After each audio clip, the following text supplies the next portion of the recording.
Hi, I'm Chris Castile with the Oklahoman, Oklahoman.com. Thanks so much for joining us for our 10 o'clock update, where there's still some suspense left in a couple of races, including the 5th District congressional race. Just right when we were about to come on, Republican State Senator Stephanie Bice took a narrow lead, less than 1,000 votes over Democratic U.S. Rep. Kinder Horn, with about 84% of the vote. And it looks like, in looking at the map, that a lot of those North Oklahoma County precincts are out that are red, and some of them are even part of Bice's Senate district. So that one, it looks like it's going to come down to the wire. It does kind of look like Bice may have an advantage right now, but who knows?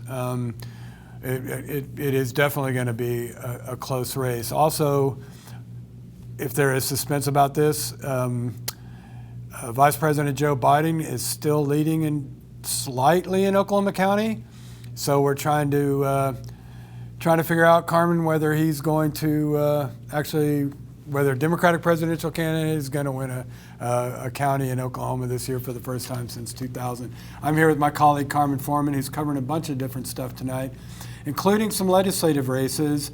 And there's kind of an interesting angle with the rural-urban thing that's happened with the House tonight, Carmen. Yeah, it's not unusual for Republicans to continue to gain seats in Oklahoma's legislature. But what we saw tonight is that in Oklahoma's House, there were a few remaining rural districts that were held by Democrats. And it seems those 3 districts have now fallen into Republican control. One, no Democrat ran for the seat. And then one out in Chickasha, right. Representative David Perryman is retiring, and the Republican Dick Lowe won in that election. And then out in Tahlequah, Democrat Matt Meredith was running for re-election, and he lost to his Republican opponent. His name is Bob Ed Culver. Wow, so 3 seats. Democrats don't have a single rural district left in the House. No, some people consider Representative Trish Ranson represents basically Stillwater. Mm-hmm. Some people consider that a rural district. I don't really, because it's really like the OSU It's not campus. traditionally rural, that's for sure. Yes. It's not. I mean, if you're talking about Payne County, maybe outside of Stillwater, maybe you could say it's rural, but Yeah. not if she's got part of the campus. That's not rural. So. Right. And like Democrats were looking at a couple seats in Lawton in the House that maybe they were hoping they could pick up. I think they were really hopeful that, that map we saw for how Medicaid expansion passed this summer, the Lawton area voted for Medicaid expansion, and they were hoping that would carry over. Unfortunately, did not for them. So the Republicans in those areas kept their seats and were not defeated by Democrats. People in Oklahoma have just kind of gotten used to this, this shift. It's a red state, blah, blah, blah. And they just assume everybody's a Republican. But it is still a huge story what's happened just in the last, 10 to 15 years. Yeah, and, it's not that long. I mean, we were talking about this. It has not been that long. Yeah. And now for the idea that the party that once controlled like all of rural eastern Oklahoma, not western, that was Republican even back, when most of the state was Democratic, but all of that eastern Oklahoma area, Grady counties, county like where Chickasha is, and Stevens County, I mean, those were Democratic areas, And now it's just flipped on its head. It is just totally flipped, and we're all now, back then, a lot of the urban seats were Republicans, and now that's trending blue. So it has just been a total reversal. We're seeing that, obviously in the Trump race, where the only counties where Biden runs close are in urban ones, and he's just, Biden just gets blown out in rural areas. Which is, that's not new. But just to have this last 2 or 3 seats fallen, I mean, how did the Democrats stay relevant at all? I mean, with so few people. It's hard. Right now, they can overturn a gubernatorial veto without any Democratic votes. That takes 2/3 of both chambers. Republicans will now have at least 80 seats in the House. And 101 member House. So they will have, 3/4 of the chamber as well. So Democrats have their voice, but really, not a lot of their bills get heard. But they work sort of behind the scenes to kind of do that bipartisanship, kind of try and get some of the, less liberal legislation heard, the more bipartisan stuff, things like that. But Right. But they just don't have the numbers to really have any influence, to have any leverage whatsoever on anything. They're really just, the budget, they're. Just I'm totally early on this, but I think next year's redistricting process will be absolutely fascinating because, we see the trend across the country is that rural areas are losing population and urban areas are gaining population. So in theory, that would lead us to believe that, urban areas, Oklahoma City, Tulsa, the suburbs, could gain more seats in this, redistricting, and that could be beneficial to Democrats.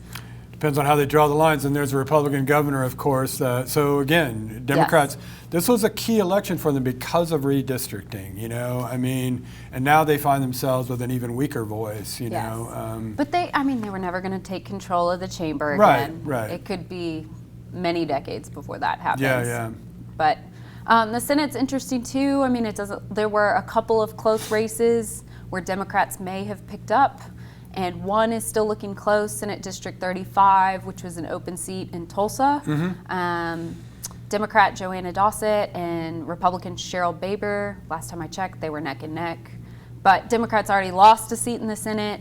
Senator Allison Ikley Freeman, this was following her first term. She was running for re-election, very close, very contested election, and then she got into a car wreck earlier this year. I remember that. Yeah, missed a lot of the stuff. And she has been doing a lot of rehab, and I think that may have made it harder for her to campaign as much. No doubt, yeah. So.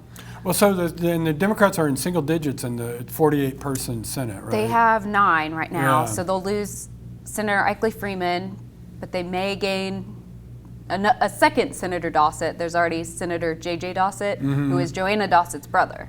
So, but it's unlikely. They're going to stay in single digits probably. Very and likely. I should just ask you covered the Senate majority, Senate President Pro Tem Greg Treat was up this time, and he's coasting, I assume. Yeah, he's on track to win. No surprise there. Yeah. He had a lot of money and a Republican-friendly district. Right. So. Yeah.